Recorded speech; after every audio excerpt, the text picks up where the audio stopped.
Parlement divin, Parlement divin est une émission de décryptage de la parole de Dieu avec appui public. Restez scotchés car nous sommes des parlementaires et vous également. Bon après-midi, madame, monsieur, chers téléregardaires. Réel plaisir pour nous de vous savoir nombreux devant votre petit écran et même vous qui êtes venus assister à cette autre sortie de votre émission Histoire de religion, mesdames, messieurs, mais auprès de deux personnages, d'un côté les musulmans, de l'autre côté ce sont les pasteurs. Tous deux vont essayer de nous faire comprendre les profondeurs et même les méandres de l'histoire concernant les Saintes Écritures. Mais le problème qui captive notre attention aujourd'hui, c'est d'avoir des précisions sur l'histoire de Mohammed. Mohammed est un prophète, et selon la religion musulmane, qui est le dernier prophète qui est venu par faire tout, et c'est que le Seigneur a prévu. Mais comment est-il venu? A-t-il été annoncé dans la Bible ou bien dans le Saint-Coran? Mesdames, messieurs, tous ces questions et bien d'autres pourront trouver une réponse dans le cadre de cette émission. Nous allons aller rapidement, mesdames, messieurs, la présentation de mon panel de la droite vers la gauche. Oustaz Moussa, bon après-midi, bienvenue à cette autre sortie. Oui, bon après-midi SP, bon après-midi à Oustaz Suleiman, Oustaz Scanner, bon après-midi également à mes deux pasteurs companélistes qui sont pasteur Zier et pasteur évangéliste, pasteur Benjamin. Également, bon après-midi à tous les frères qui sont venus suivre ce petit beau joyau qui n'est rien d'autre que la nourriture spirituelle. Donc, bon après-midi également à l'équipe de production, donc qui ne manque pas à répondre présent à chaque fois que besoin se présente. Et moi, je pense qu'aujourd'hui, c'était un autre jour. Donc, pour que, par la permission d'Allah, nous puissions, avec le thème, le joli thème qui est sur la table, qui n'est rien d'autre que la véracité du prophète Mohammed ou encore l'annonce du prophète Mohammed dans les cinq écritures, que ce soit dans le Coran, que ce soit dans la Bible. Jean 8, verset 32, vous connaîtrez la vérité et la vérité vous affranchira. D'accord, merci. Tout à côté de moi, c'est Oustaz Scanner. Bon après-midi, Oustaz. Bon après-midi, monsieur le journaliste. Bon après-midi à tous mes deux pasteurs. Et bon après-midi à tous mes frères qui sont là pour assister, pour nous assister et pour nous donner un coup de main. Il faut toujours continuer de venir comme ça là. Parce que nous sommes là, comme le frère a dit, et nous sommes là pour la cause d'Allah. Et pour la cause de l'Éternel, parce que l'Éternel c'est Allah. Nous sommes là pour la cause d'Allah. Et nous ne sommes pas là pour notre passion. Et ce n'est pas le fanatisme. Nous sommes là pour vérifier les Écritures. Comme le juif de Béré dans Actes chapitre 17, verset 11. Chaque jour, il vérifie les Écritures. Vous voici, et seulement si c'est comme il dit, et c'est que c'est écrit. Voilà pourquoi nous sommes là. Et Allah nous a dit dans le Coran, il dit quoi? Surah 29, verset 46. Et ne discuter de la meilleure façon avec des gens de livre, sauf ceux qui sont injustes parmi eux. Et vous voyez que mes deux pasteurs ne sont pas injustes, même notre journalistes ne sont pas quand même injustes. Voilà pourquoi on débat toujours avec eux. Non, nous sommes là, comme nos frères nous ont dit. Bon après-midi à tous. Merci, Oustaz Scanner. Alors, pasteur Zier, bon après-midi. Bon après-midi. Bon après-midi à Oustaz, les deux Oustaz. Bon après-midi à nos télé-regardeurs. Bon après-midi à mon frère l'évangéliste Benjamin. Bon après-midi à vous-même, respect. Bon après-midi aux journalistes. Et comme les musulmans ont utilisé notre texte, vous connaîtrez la vérité. Et la vérité vous affranchira. Mais déjà, la vérité n'affranchit pas tout le monde. Ça affranchit les élus de Dieu. Donc, voilà pourquoi même il y en a d'autres qui demandent la vérité, mais ils ne sont pas affranchis. Donc voilà pourquoi nous sommes encore là. Pour que ceux qui peuvent être affranchis du côté des musulmans, parce qu'ils ont cru, il y en a même d'autres qui sont sortis de notre milieu et qui croient qu'ils sont dans la vérité. Nous sommes là pour les présenter à nouveau la vérité, s'il y a moyen qu'ils reviennent encore dans la lumière parce qu'ils sont allés dans les ténèbres. D'accord, merci. Merci, pasteur Zier. Évangéliste Benjamin, bon après-midi, bienvenue à cette autre sortie. Bon après-midi, SP, bon après-midi à mes companélistes. Bien-aimés musulmans, pour les deux oustas. Nous sommes contents d'être là ce soir. Bon après-midi à tous ceux qui nous suivent, les télé-regardeurs et même l'auditoire invisible que nous ne connaissons pas parce que ces images vont certainement faire le tour de la toile. nous sommes très heureux de nous retrouver dans le cadre, n'est-ce pas, de cet échange, un débat interreligieux, n'est-ce pas, pour promouvoir aussi, n'est-ce pas, les relations, n'est-ce pas, entre, n'est-ce pas, le christianisme, n'est-ce pas, et l'islam. Nous voulons, par la grâce du Seigneur, apporter des éclairages bibliques, des éclairages historiques, toutes sortes d'arguments, n'est-ce pas, qui pourront convaincre, ma foi, je dirais ma foi, ceux qui se sont, n'est-ce pas, trompés un temps soit peu à cause, n'est-ce pas, de certaines erreurs ou encore du suivisme, n'est-ce pas, qui est ambiant dans notre génération. Nous croyons que certaines personnes ont embrassé l'islam par effet de suivisme, du fait de sociologique, parce que mon père est musulman, ma mère est musulmane, bon voilà, on suit sans vérifier la véracité des choses. Donc nous voulons, par la grâce du Seigneur, n'est-ce pas, mettre en lumière, n'est-ce pas, la vérité. Et tout à l'heure, ils ont cité, n'est-ce pas, un passage de la Bible. Vous connaîtrez la vérité et la vérité, n'est-ce pas, vous affranchira et vous rendra libre. C'est une parole, n'est-ce pas, sortie de la bouche du Seigneur Jésus-Christ de Nazareth. D'accord, merci évangéliste. Tout de suite, mesdames, messieurs, la question est posée. Est-ce qu'il y a des extraits bibliques qui nous poussent à comprendre que Mohammed, avant de venir, le prophète Mohammed, j'allais dire, avant de venir, a été annoncé dans le Saint-Coran, dans la Bible? Est-ce qu'on peut avoir des passages clés qui nous poussent à comprendre que c'est un serviteur de Dieu qui a été annoncé véritablement et qui aujourd'hui fait la part belle? Mesdames, messieurs, toutes ces questions et bien d'autres pourront trouver une issue favorable à travers les explications des deux oustats ici, également des précisions avec les deux pasteurs qui sont là. D'abord, Oustaz Moussa, vous avez 10 minutes pour nous aider à comprendre si, que ce soit dans la Bible, que ce soit dans le Saint-Coran, Mohammed a été annoncé. Dites-nous avec des précisions de l'Islam. Alhamdulillah.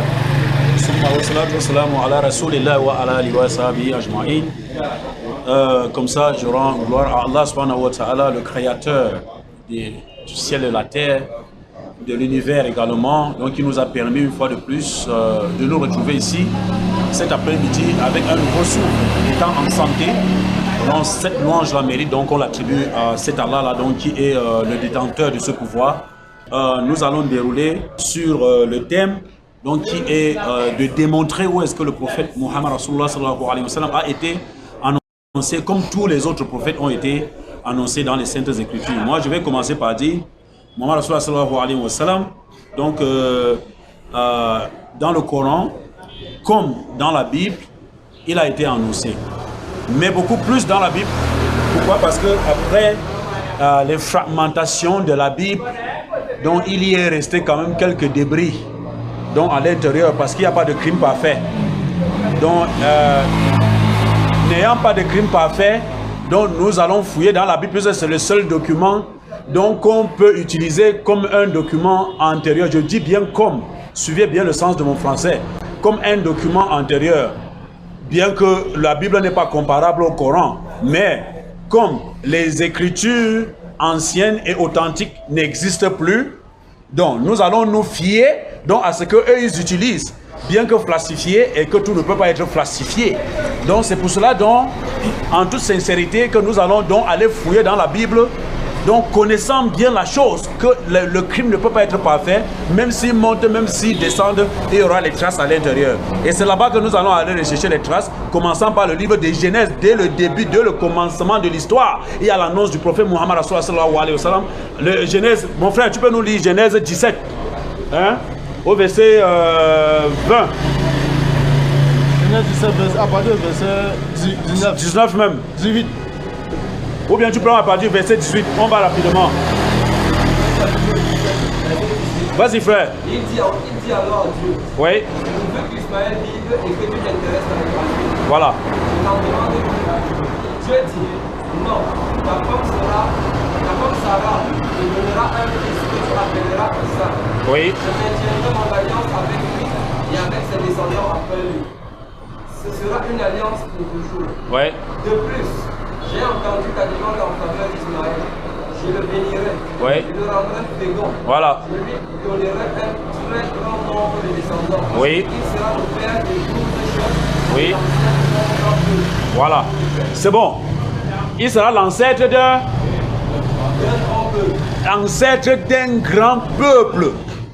Donc ça dit que nous avons des versions, ça dit que nous avons des versions, d'autres versions de la Bible qui disent qu'il va devenir une grande nation. Et ça explique la même chose. Donc moi, je dis que ça c'est une prophétie de l'Éternel directement. Est-ce que l'Éternel fait sa prophétie et que ça ne s'accomplit pas? C'est ce qu'on va voir. Puisque là, il a fait sa prophétie, il va devenir une grande nation. Nous avons déjà témoigné, donc il a fait ces 12 chefs là, dont il a annoncé. Quand est-ce qu'il est donc devenu une grande nation, ou bien quand est-ce qu'il est devenu ancêtre d'un très grand peuple? D'un très grand peuple, à quel moment il est devenu? Ça c'est une prophétie. Donc ça c'est d'abord premièrement, nous avons pris le livre de Genèse, donc commençons par la Genèse dans leur propre Bible. Maintenant là nous allons partir à Moïse. Avant, d'abord Moïse, après Moïse on va aller dans le prophète Isaïe. Tous ont prophétisé Mohammed alayhi wa sallam. Nous allons prendre le Deutéronome 18 verset 18 mon frère. Vas-y frère. Vas-y. Je leur susciterai du milieu de leurs frères Oui. un prophète comme toi. Je mettrai mes paroles dans sa bouche. Et il leur dira tout ce que je lui commanderai. C'est bon frère. C'est-à-dire que l'Éternel ici est en train de parler à Moïse. Il dit à Moïse, je vais susciter du milieu de leurs frères, le frère des Israélites. Donc je susciterai du milieu des frères des Israélites. Il faut bien comprendre le français. Parce que je connais la façon dont vous comprenez souvent le français là très mal. Je susciterai du milieu des frères des Israélites un prophète qui est comme toi, Moïse. Qui est ce prophète là? D'abord pour commencer, je dois d'abord vous rappeler que là où les deux pasteurs sont là, Jésus n'est pas prophète pour eux. C'est Dieu.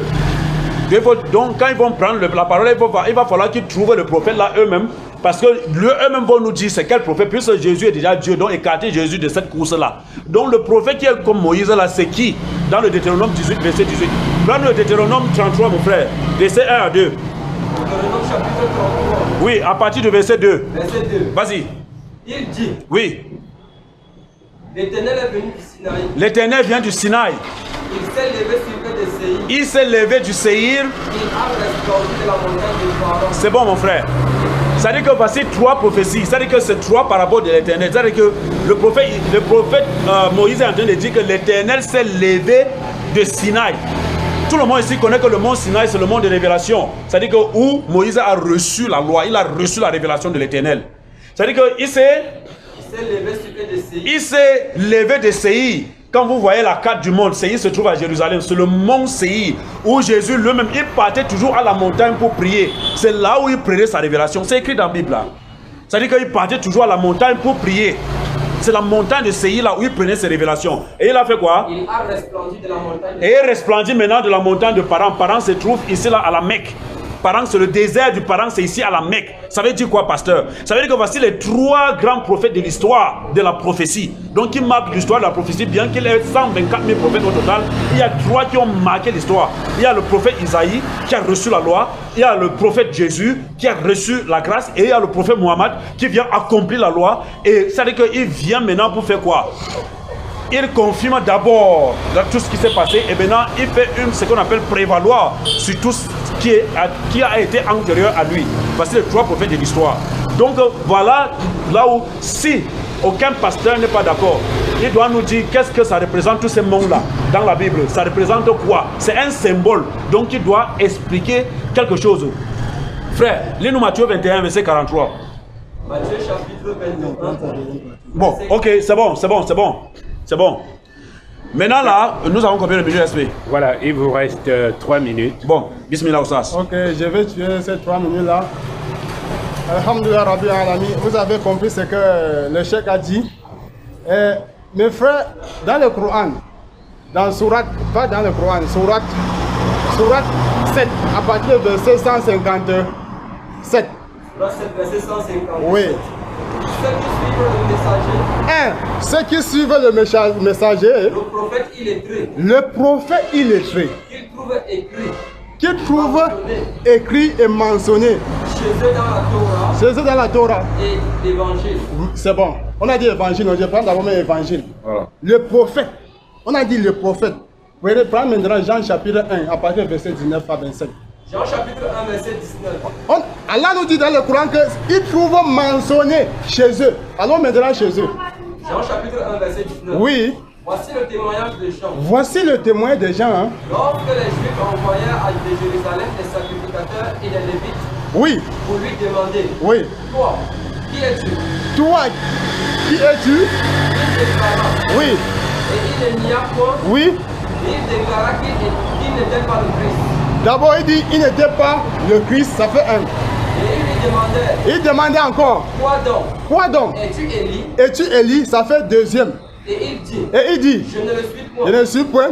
Es-tu le prophète? Es-tu le prophète que Allah nous a dit dans le Coran, Sourate 7, verset 157? Il dit non. Il dit non. Voici les trois messagers que les enfants d'Israël attendaient.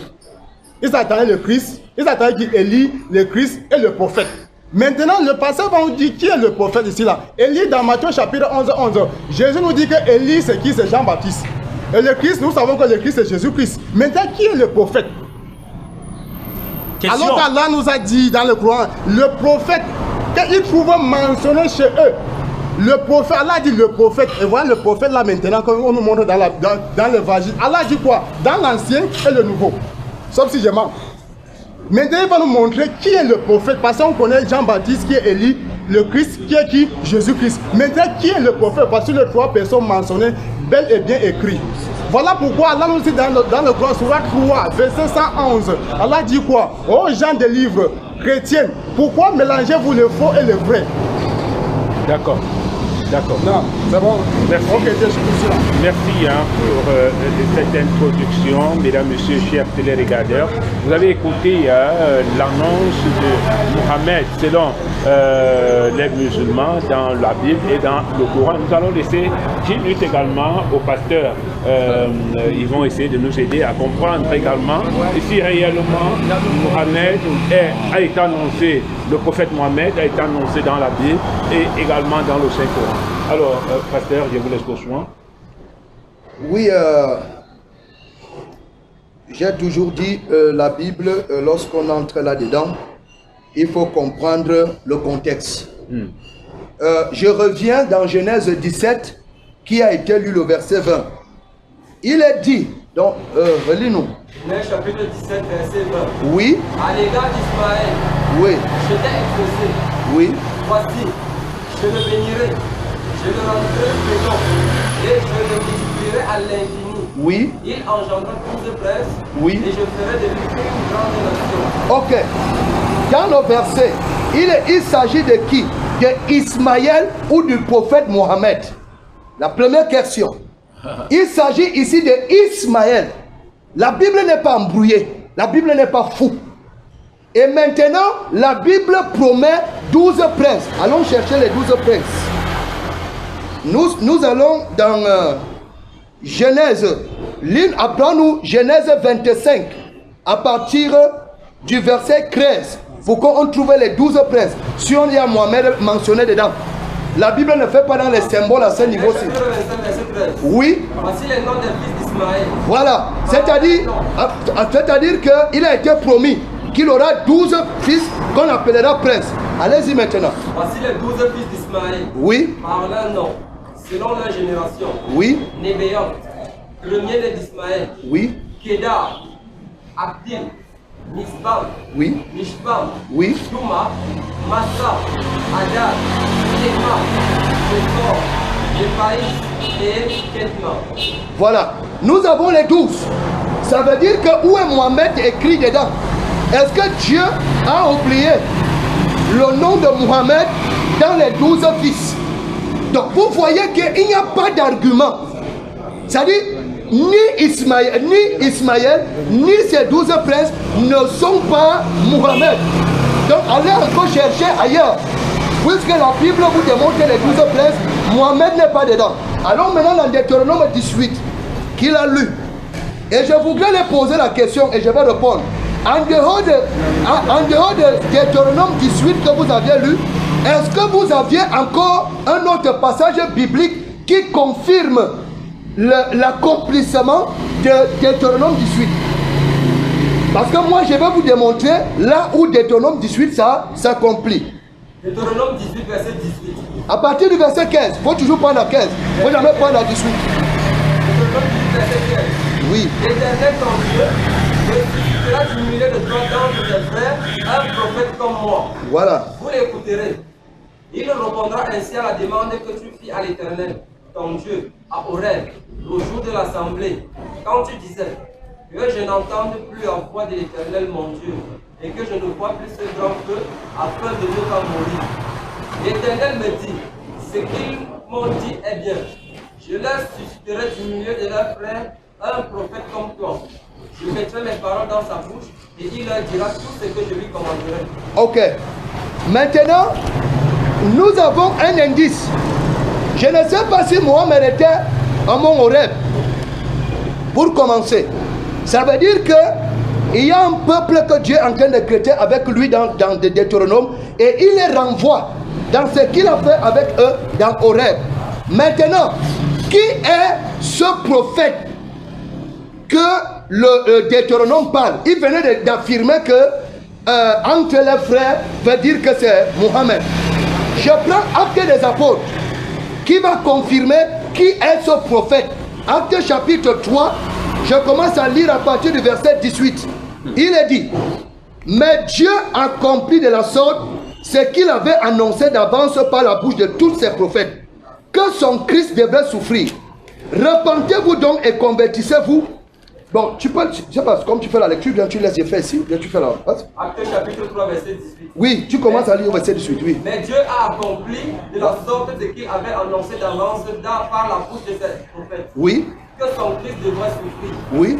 Repentez-vous donc et convertissez-vous pour que vos péchés soient effacés. Oui.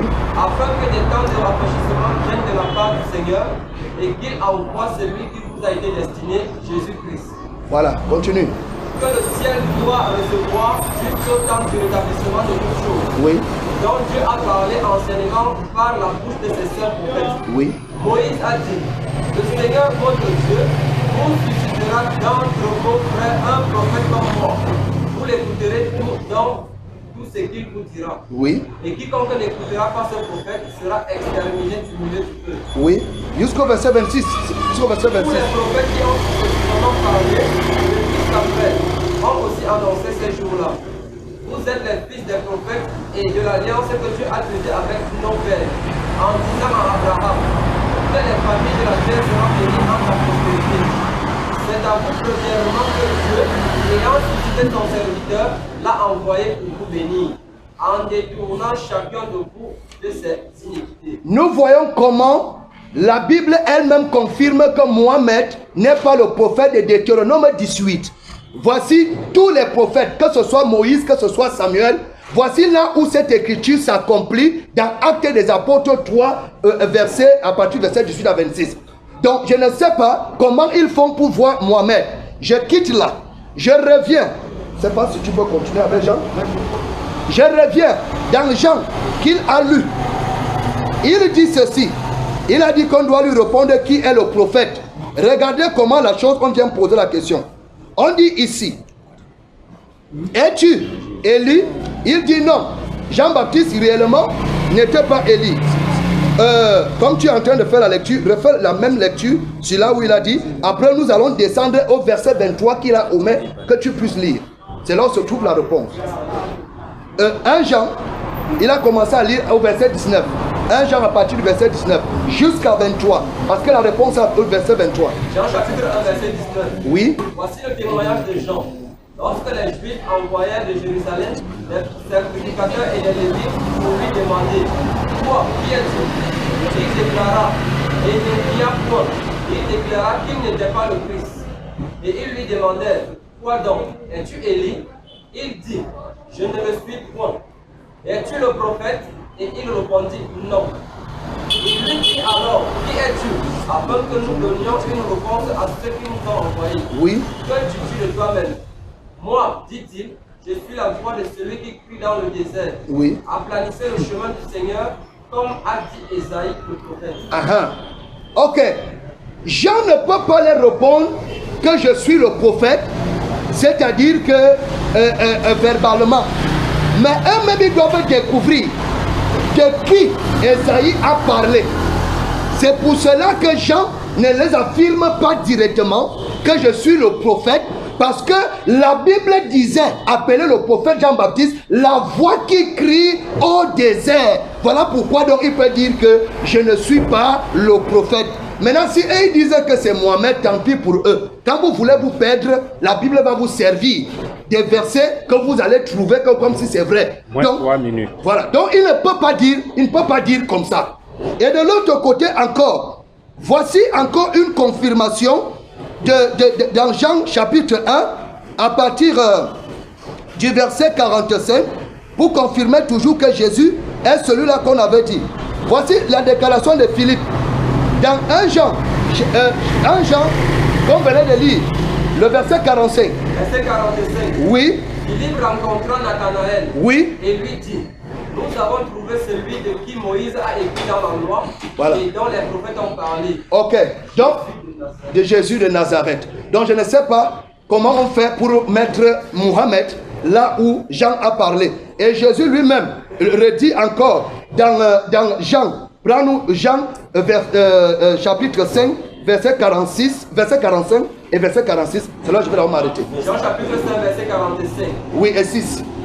Ne pensez pas que moi, je vous accuse devant le Père. Celui qui vous accuse, c'est Moïse, en qui vous avez mis votre espérance.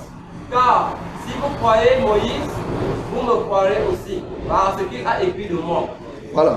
Donc, allez chercher d'autres passages pour soutenir que la Bible reconnaît Mohamed. Je vais d'abord m'arrêter à ce niveau. D'accord. Il y a encore 1 minute et demie. Les 2 minutes et demie qui restent. 1 minute et demie. 1 minute et demie. Pas de problème. Alors, sur l'évangile de la nativité ou de l'enfance, les rois mages présentent 3 symboles. Ils offrent 3 choses, n'est-ce pas, au nouveau-né. La myrrhe, l'encens et l'or. La myrrhe, l'encens et l'or. Pour ceux qui connaissent les symboles, l'or représente quoi? L'or représente la divinité. L'encens, n'est-ce pas, c'est la pré-crise. Hein? La pré-crise. Et la myrrhe, les souffrances, n'est-ce pas, que le Messie, n'est-ce pas, va connaître pour sa mission. Donc ici, on a les 3 dimensions réunies en un seul homme. Parce que ici, je veux battre en brèche la notion, n'est-ce pas, en fait, le fait qu'on veut présenter Jésus comme un prophète seulement. Alors que la Bible présente Jésus comme étant celui qui réunit les 3 dimensions que personne en Israël n'a réunies. Il y a une dimension prophétique, effectivement. Il y a une dimension royale, effectivement. Et il y a une dimension divine, une dimension messianique. Donc présenter Jésus comme prophète seulement, c'est faux dans la Bible. Merci. Il faut donc présenter Jésus dans ces 3 dimensions. D'accord, merci.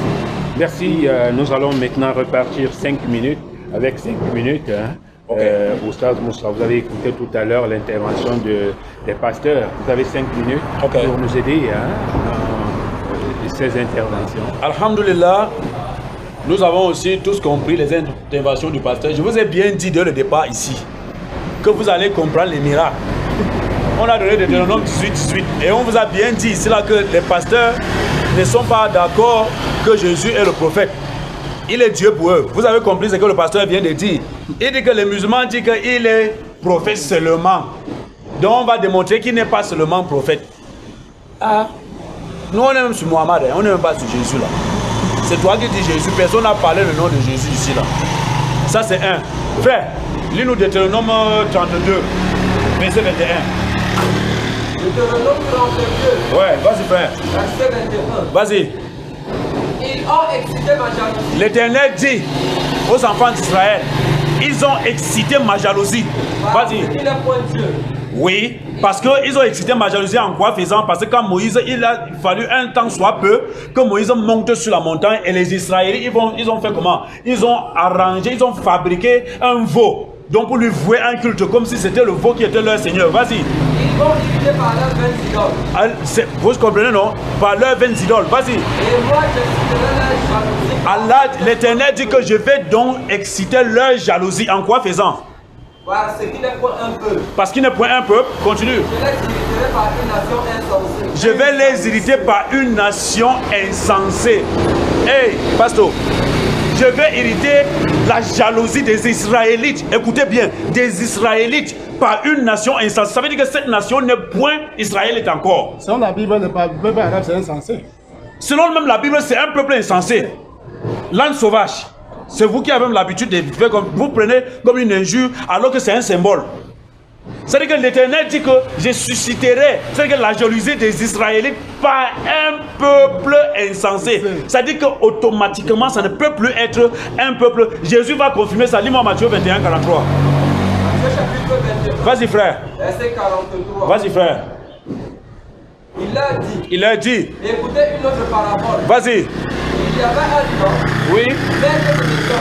Oui. Il planta une vigne. Oui. Il l'entoura d'une haie. Non, ça là, ça va être très loin. 45. Vas-y à 45. C'est pour cela. 45. 44 ou 45. Vas-y, frère. Verset 44. Oui. Celui qui tombera sur cette pierre. On rentre, ouais, 40. Vas-y alors. 40. Vas-y vite, ou 41 d'abord. 41. Verset 41. Oui. Il lui répondit. Oui. Il fera périr misérablement ces misérables. Je veux là où c'est écrit, c'est pour cela que le royaume. C'est ça, c'est ça. Voilà. Vas-y. Oui. C'est pourquoi. Voilà. Je vous le dis. Vas-y, frère. Le royaume de Dieu vous sera enlevé. Et enlevé et sera donné à une autre nation. C'est bon, c'est bon, c'est bon. Pour moi, c'est bon, mon frère. Ne garde pas ta bouche pour rien. L'Éternel a dit là-bas qu'il va susciter sa jalousie avec un autre peuple qui est insensé. Jésus va venir. C'est-à-dire que toujours avec l'incrédulité, c'est-à-dire que des enfants d'Israël, Jésus confirme. Il dit c'est pour cela que le royaume de Dieu là, ça va être enlevé et ça va être donné à une autre nation. Nous savons très bien ici là que il y avait, rappelle-moi parce qu'il faut pas que je prenne aussi tout le temps. Ça a beaucoup de choses à dire. Vous avez juste 2 minutes. Pour moi non. Ça fait 2 minutes pour les pour 5 nous deux. que vous êtes donné. Pour moi non. Ok. Vous deux, hein, j'ai donné 5 minutes. Compte tenu du temps qui bon, est en train de... c'est pas grave. Postage, bismillah. Ok. Vous voyez mes frères, lorsqu'on a parlé de Genèse, il dit que non, ce n'est pas Muhammad. Voici le livre, voici la généalogie de Muhammad jusqu'à Ismaël. Muhammad est le 21e ici. C'est parce qu'on n'a pas le temps, c'est qu'on va lire. La généalogie de Muhammad jusqu'à Ismaël. Quand on vous fait combattre, quand vous ne lisez pas, allez faire encore les recherches avant de venir. Je ne savais pas que je devais venir ici pour enseigner les gens. C'est ça que je suis venu ici pour faire un débat.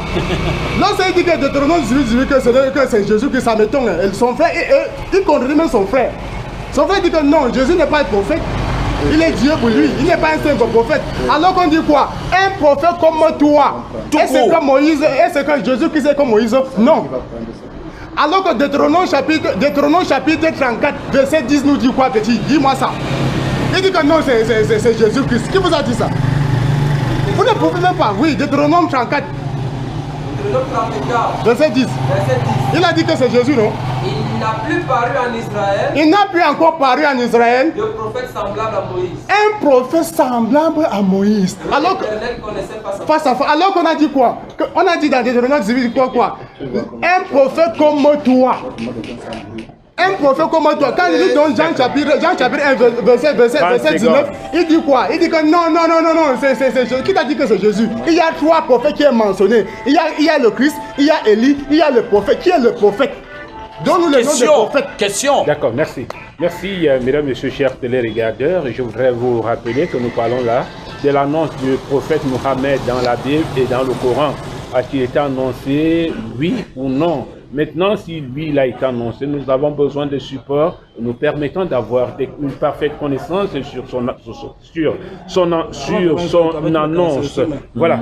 Vous avez écouté, cher pasteur, tout à l'heure, la reprise du stade Moussa. C'est vrai qu'il y a plusieurs questions qui découlent après cette intervention, mais déjà, nous allons vous laisser le soin de réagir. Vous avez 5 minutes pour le faire. Avant ça, je souhaiterais que l'imam me redonne le passage dont il a lu, où il dit que le royaume vous sera enlevé et donné à une autre nation. Il y a Deutéronome 32, verset 21. Bismillah, frère. Deutéronome 32, 21, il peut lire. L'autre. Non. C'est ça qu'il a Qui lit ce que j'ai lu? Matthieu. Il y a Matthieu 21, Il n'a 43. jamais lu ça. Matthieu chapitre Matthieu 21, à partir du verset 43. 43. Oui. À 45. Prends le même passage. À 45. On va aller jusqu'au bout de ça. Oui, on finit. Matthieu 21, verset Il croit qu'on ne 43. peut pas se qu'il y a en bas. C'est pourquoi je vous le dis. Le royaume de Dieu vous sera enlevé et sera donné à une nation qui arrangera les qui tombera sur cette pierre s'y brisera. Voilà. Et celui Comme vous êtes en train de vous briser sur les musulmans. sera écrasé. Ouais. Après avoir entendu ces Voilà paroles, l'islam. les principaux sacrificateurs et les pharisiens comprirent que c'était Dieu que Jésus parlait. Ah, je m'arrête là. Les principaux sacrificateurs comprirent que c'est Dieu que Jésus parlait. Vous voyez, la réponse est là. Ça veut dire quoi, Je ne pasteur? sais pas pourquoi les gens veulent falsifier. Pasteur, tu m'as posé une question, moi je te pose la question. Non, Ça veut dire c'est mon quoi? temps de Il n'a pas parole. compris le parabole. Laisse. C'est mon temps de parole. Ah. Jésus est en train de dire à ses contemporains que le royaume vous sera enlevé et donné à d'autres personnes. Et Jésus spécifie quelles sont ces personnes. Il s'agit ici de qui? Des principaux sacrificateurs. Le royaume, puisque les principaux sacrificateurs, c'était eux maintenant qui dirigeaient le temple. C'était eux les gestionnaires du temple. Or, d'après la loi, les gestionnaires du temple, c'est les Lévites. Donc il y avait une falsification ici. Mais Jésus dit aux principaux sacrificateurs, écoutez, le royaume vous sera enlevé, vous, principaux sacrificateurs. Vous êtes établis dans le temple comme étant les mecs, comme étant les Tu te contredis, pasteur. Je me contredis parce que le contexte. Il est dans le contexte du 21. Vas-y. Le royaume vous sera enlevé. Deutéronome, laisse. Le royaume vous sera enlevé et donné à d'autres. Et le verset 45 répond. Oui. Les pharisiens compris que c'est d'eux que Jésus parlait. La réponse est là. Donc Jésus parle à qui? Il parle aux principaux sacrificateurs. Et les pharisiens, attendez, on n'est pas là, ce n'est pas un cours de lecture. Respect. Vous allez faire comme ça, l'émission va finir, il n'y aura pas de questions. Parce qu'on a les questions entre nous. On donne le temps de parole. Allez-y. On peut interrompre. Soyons un peu courtois. Allez-y. Jésus explique maintenant de quoi il est question. Donc le royaume là qui est enlevé est donné à un autre peuple. Jésus parle des principaux sacrificateurs. C'est de ça dont il est question. Donc ne lisez pas et vous vous arrêtez sur un verset, lisez le passage intégralement. Et Deutéronome 18 qu'ils ont cité, mais c'est clair. Pour la dernière minute. La dernière minute, Deutéronome 18, je susciterai du milieu de tes frères, entre nous. Comment peut-on parler? On n'a pas dit de tes frères, lis. Lis. Lis Deutéronome 18, 18. Deutéronome 18, 18, lis. Attends, Oussas, lis. Mais je vais lire. Ah, mais attends, on lit, non, SP. On est là pour comprendre. Vous permettez? Non, le pasteur ne fait que dire ce qui n'est pas écrit. On doit l'arrêter. Vous avez eu 5 minutes. Ils ont également 5 minutes. Deutéronome 18, 18. Oui, lis Deutéronome 18, 18. Je vais lire ici. Je vais leur susciter un prophète comme toi. Du milieu. Écoute. C'est coupé là-bas. L'un des tes compatriotes. Ça dit que ta Bible est même coupée. Écoute, c'est la version amplifiée. L'un des tes compatriotes. L'un des tes compatriotes. Oh, dans quelle version de Bible? Lis notre version. Attends, lis la version là. Lis même là-bas. C'est la même chose. Deutéronome 18, 18. Vas-y, frère. C'est bon. Continue. Non. Tu as dit du milieu de tes frères. Oui, continue. On a dit du milieu de qui? Oui, continue. Attends, c'est bon. Non, continue. C'est moi qui ai dit qu'ils lisent au nom. C'est mon temps de parole ou c'est ton temps de parole? Bon, on a dit tes frères ou leurs frères là-bas. C'est ton temps de parole. Parce que c'est une question. On a dit leurs frères ou tes frères. Continue. Laisse-nous d'abord faire ça. Attends. C'est mon temps de parole. Ne m'interromps pas. Tu as parlé, moi je t'ai pas interrompu. Frère, relis le verset. Voilà. Un prophète comme toi. Comme toi, Moïse. Je mettrai mes paroles dans sa bouche. Non, reprends encore le verset. Oh, pasteur. Je susciterai du milieu de leur Du milieu de leurs frères. De leurs frères. Oui. Toi, tu as dit tes frères. Oui, leurs frères, c'est qui? C'est le frère des Israélites. Alors, L'Éternel parle à Moïse. Il dit que je susciterai du milieu des frères des Israélites. Jésus n'est pas israélite. pasteur ne connaît pas le français. Quoi. Jésus n'est pas israélite. Jésus est israélite, donc ça veut dire que c'est le milieu des frères des israélites. Jésus est israélite, donc ça peut plus être Jésus. Quand Moïse écrit Jésus est déjà né, je te susciterai son futur. Bon, attends, qui est le frère des israélites? De tes frères. Attends. Ma version dit de tes compatriotes. Ah, donc vous avez la version. Comment on peut sortir de tes frères pour aller parler de Mohamed qui n'est pas juif? Attends, merci. J'avais donné. Je finis avec l'exemple là. Je prends l'exemple là, on finit avec ça. Il y a une logique dans ce que tu dis. Comment je te donne maintenant la logique. Mon frère de sang, mon frère de sang. Attends, non, attends, mets la lumière, pardon. Donne-nous une seconde, mets la lumière. Attends, pasteur, regarde. Moi, je suis en Bamoun. Le grand-père de Bamoun, c'est-à-dire que le Bafia a le même grand-père que le Bamoun. Ça veut dire que s'il y a un prophète, écoutez-moi, s'il y a un prophète qui sort du milieu des frères de Bamoun, il va être un Bamoua. Il ne peut plus être Bamoun. Non, c'est faux. Vous permettez. Je te susciterai du milieu de tes frères. Ah, c'est leur frère, ne dis pas tes frères, c'est leur. On parle des juifs, c'est un compatriote. Mais pas quelqu'un qui veut d'une autre nation. D'accord. Bon, est-ce que là, c'est minutes sont finis? D'accord. Retournons-nous le temps. D'accord. Voilà ce que nous allons faire. Voilà. Donc, c'est moi qui pose des questions. Je pose une question au pasteur. Je pose une question aux oustas ici présents. Voilà. On parle d'une nation. Oui. On parle d'une nation. Je vais commencer par le pasteur. D'accord. On parle d'une nation ici selon la lecture tout à l'heure. C'est-à-dire une nation qui en principe a été citée dans la Bible. Une nation qui n'est autre que la nation d'Israël.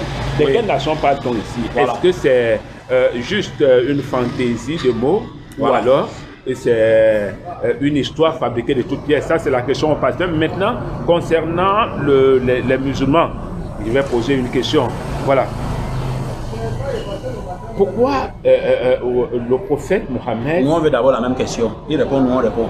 D'accord. Oui. Non, la nation, c'est chez eux. Non, nous, on va répondre dans la nation. Ça, c'est moi qui pose des questions. Ça va, vas-y, pose, mais on va répondre.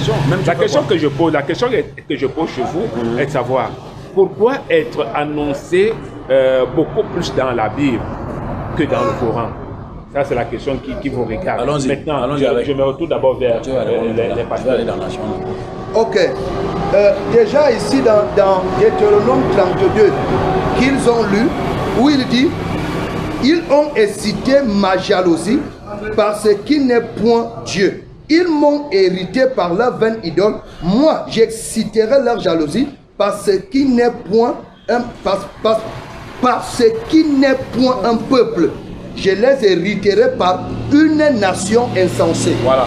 Alors, nous allons chercher dans la Bible. Ça veut dire qu'il y a une nation qui est Israël, donc on est en train de parler, qui sont des Hébreux.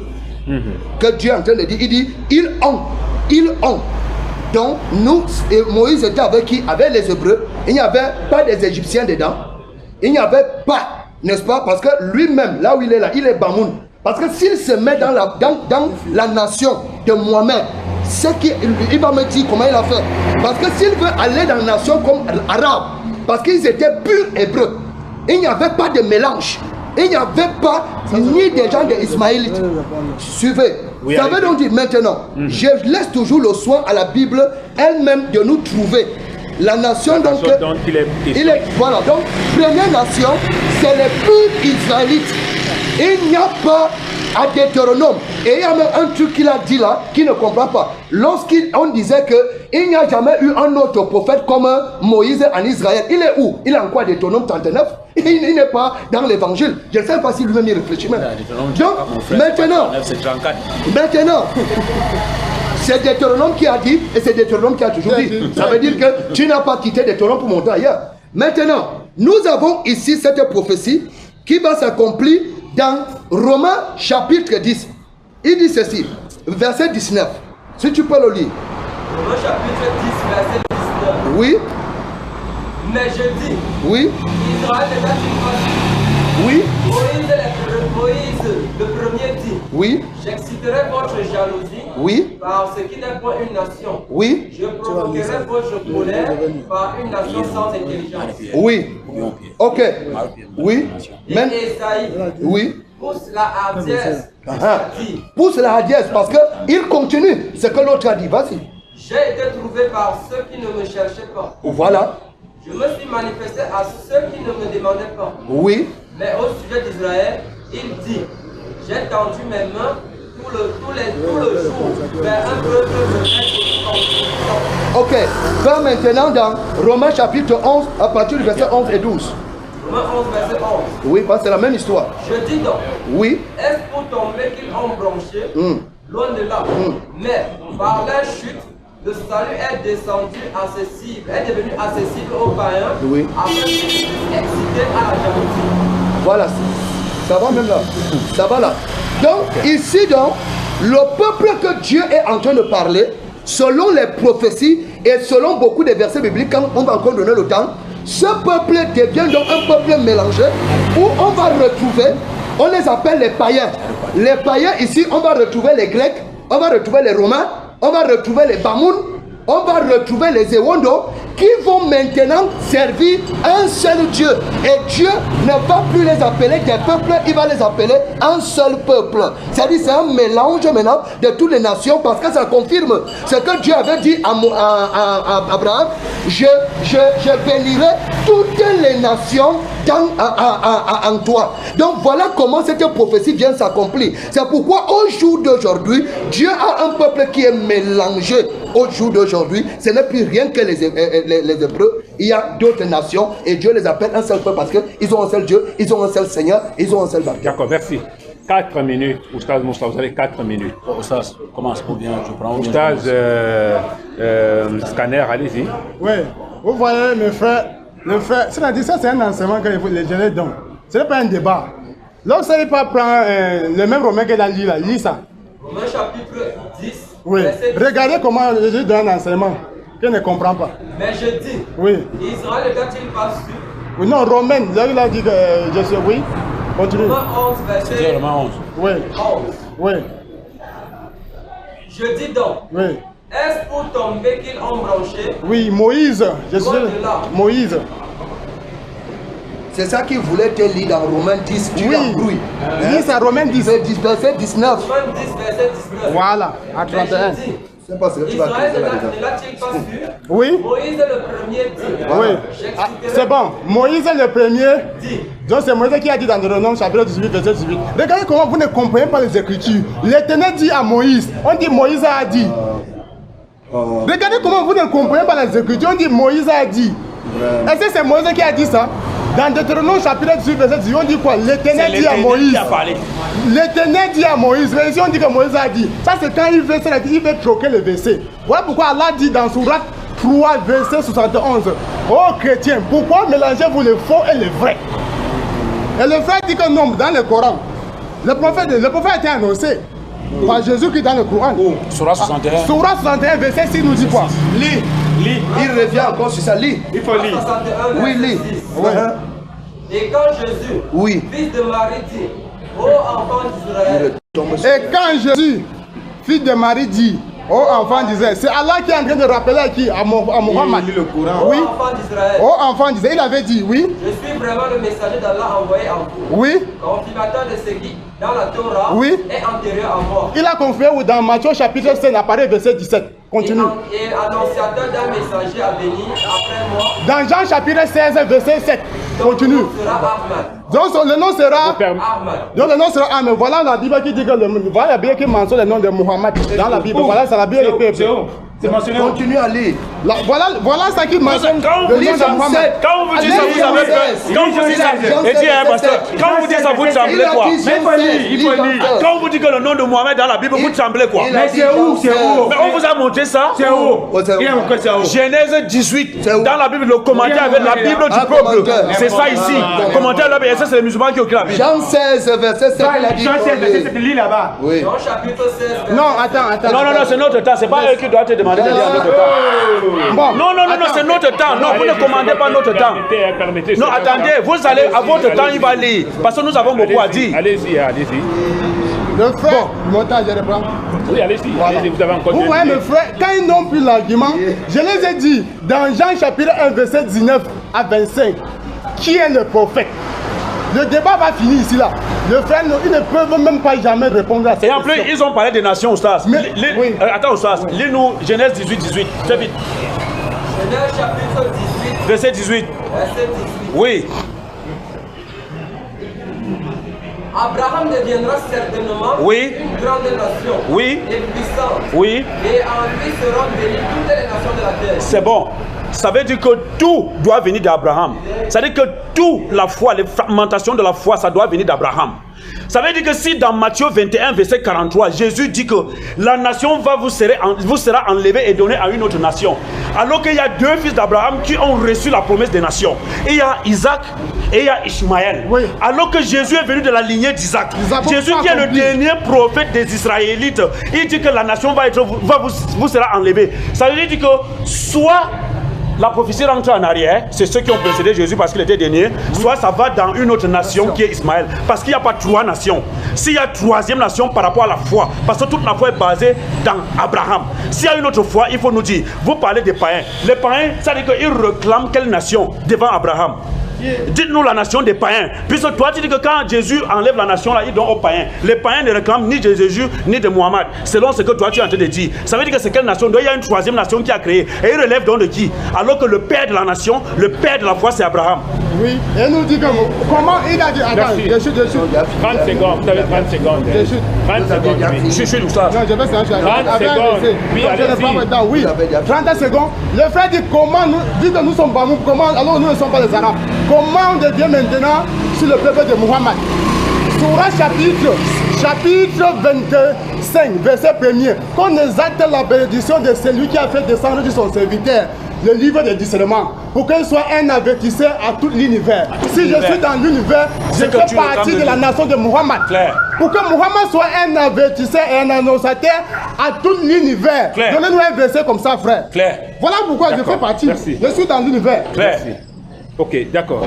Maintenant, je vais revenir. Hein, je vais vous laisser le soin en 10 minutes.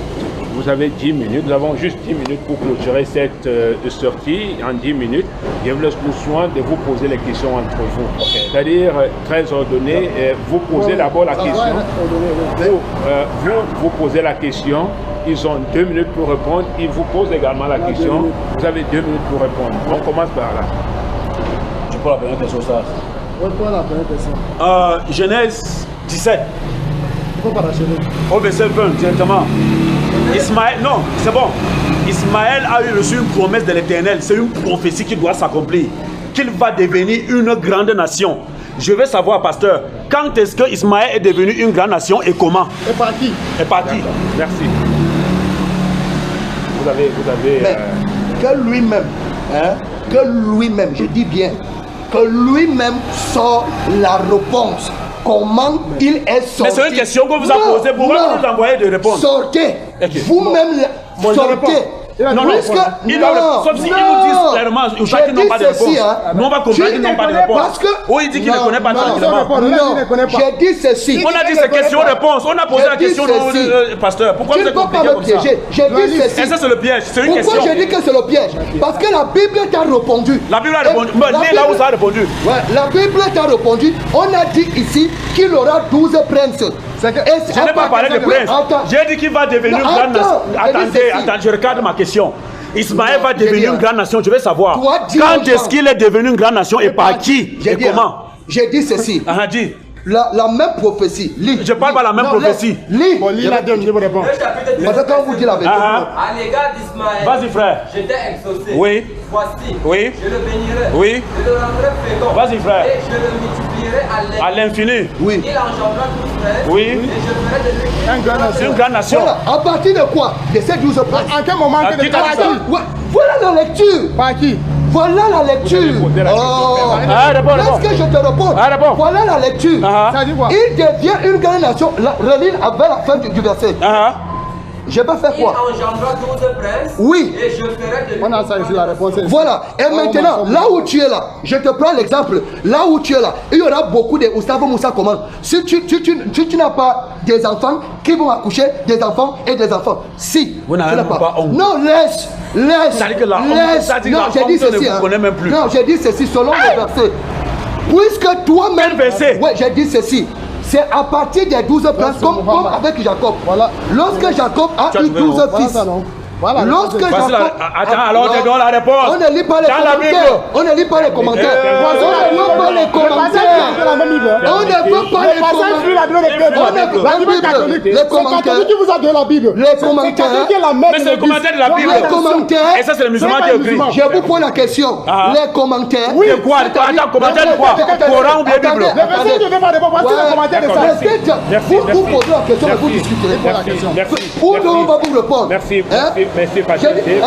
Posez votre question, pasteur. Vous ne laissez pas poser la question. Maintenant, vous allez poser la question. Moi, je ne les pose pas les questions. Voilà. Parce que tu n'en as pas. Moi, je les pose. Moi, je pose des questions. J'ai des questions à poser. Oui. On en a. Oui, bon. Allez-y. Mais frère, j'ai demandé au pasteur, écoutez-moi bien. Dans Jean chapitre 1, à partir du verset 19, il y a 3 messagers qui sont mentionnés là-bas. Voilà. Il y a Élie, il y a le Christ, il y a le prophète. Ça fait 3 que les enfants d'Israël attendaient. Voilà. Maintenant, on connaît que Élie, c'est Jean-Baptiste. Dans Matthieu chapitre 11, Jésus nous a dit. Maintenant, on connaît que le Christ, c'est Jésus-Christ. Voilà. Maintenant, le prophète, c'est qui?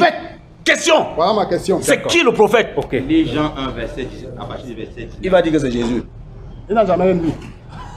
D'abord, avant Jean 1, verset 19, commence le verset 1. Jean chapitre 1, verset 1.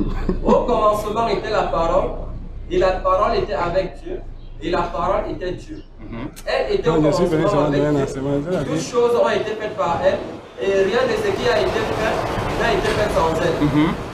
Et elle était la vie, en elle était la vie, et la vie était la lumière de l'homme. La lumière fut dans les ténèbres, et les ténèbres ne l'ont point reçue. Il y eut un homme envoyé de Dieu, son nom était Jean. Il vint pour servir de témoin. Écoutez bien, on écoute. Le témoignage à la lumière, afin que tous crût par lui. Il n'était pas la lumière, mais il parut pour rendre témoignage à la lumière. Très bien. Cette lumière était la véritable lumière qui, en venant dans le monde, éclaire tout homme. Elle était dans le monde et le monde a été fait par elle. Et le monde ne l'a pas C'est ça que moi je me demande. Vous avez posé la question, permettez qu'il réponde, non? En combien de temps? Permettez. À tous ceux qui l'ont reçu. À tous ceux qui ont reçu qui?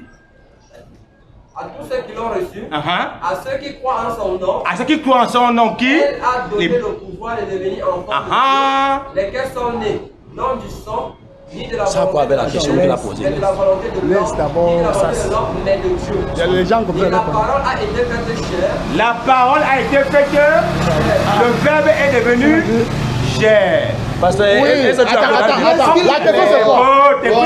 Ma question c'est quoi? Reste tranquille.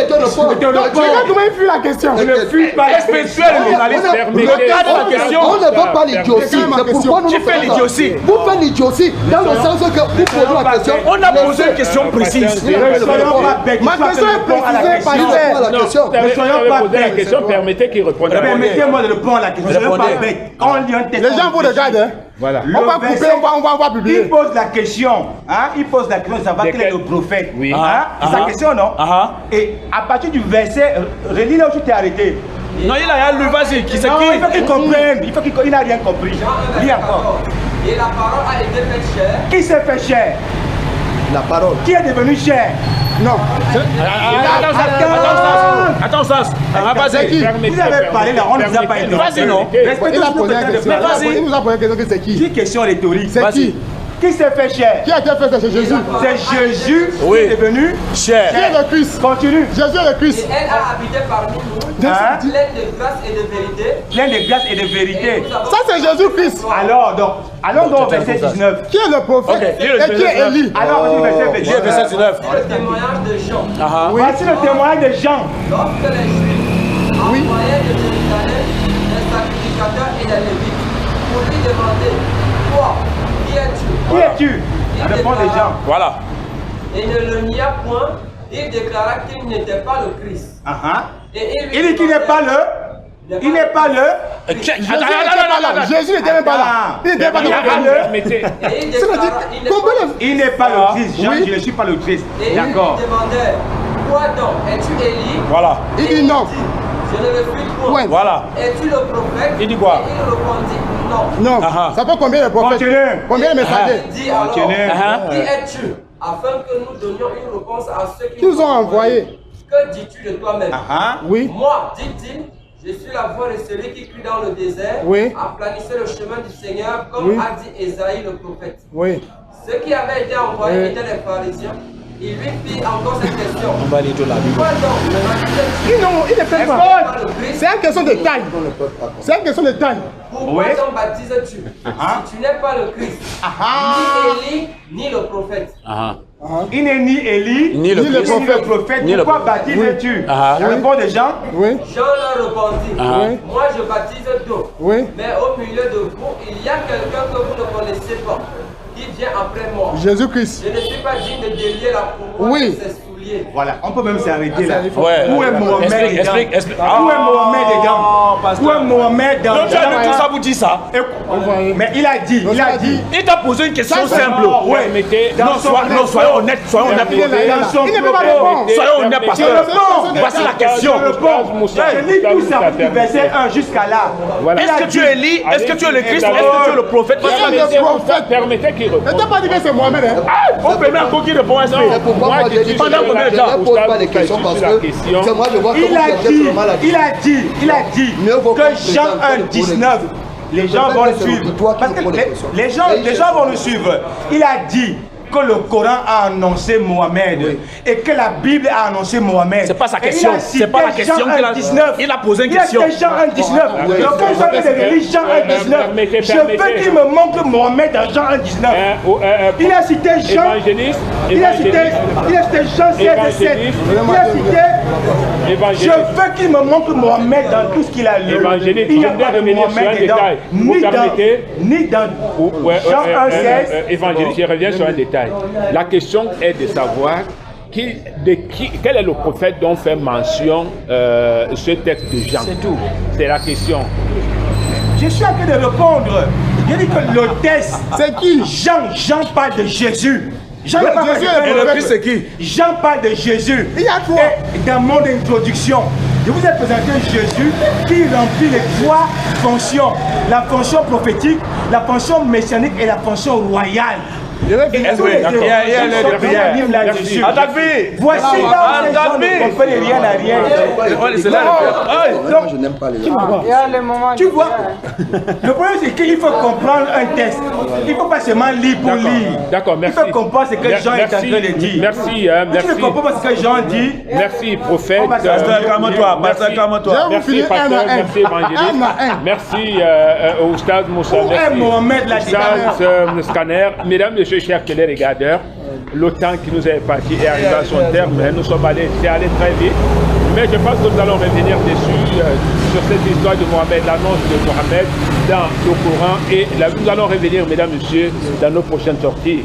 Mais d'ici là, merci d'être restés et à très bientôt. Allez. Parlement divin. Parlement divin est une émission de décryptage de la parole de Dieu. Avec appui public. Restez scotchés, car nous sommes des parlementaires et vous également.